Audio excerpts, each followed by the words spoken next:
petitioner understands that they or their dear ones may be put to immediate jeopardy, they may Are you therefore saying that these people are...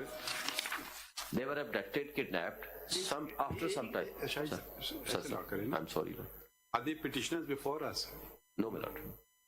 It is public interest litigation before you. No, देखिए ना, you are specifying certain individuals. Either you should say these individuals are very poor, people without any resources who cannot approach the courts.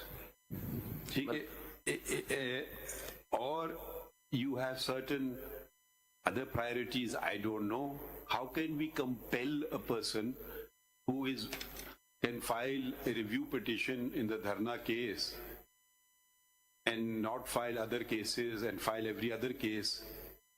How can you plead on behalf of another person unless that person is a underprivileged person? That's a different thing.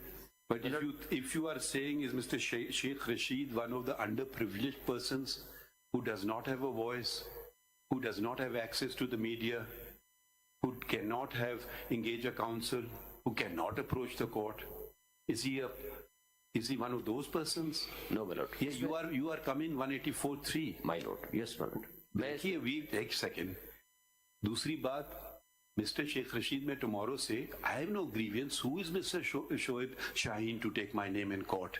Have you made him a party? No, my lord. How can you? देखिए, there are certain basic principles of drafting. If you're going to plead someone else's case, either you array him as a petitioner or array him as a respondent. You cannot just use a person's name. And are all these persons aligned to certain political party? Then it becomes a political matter that you're bringing to the court. Either you come with a genuine request for missing persons. If you're going to make it politicized, this is not the forum for that. And these are persons who wax eloquent on television every day. So please, they are not underprivileged people who cannot... Has Mr. Sheikh Rashid ever been a minister? Right. How many times? 7-8 martaba, I think. So ये मासूम लोगों में इनको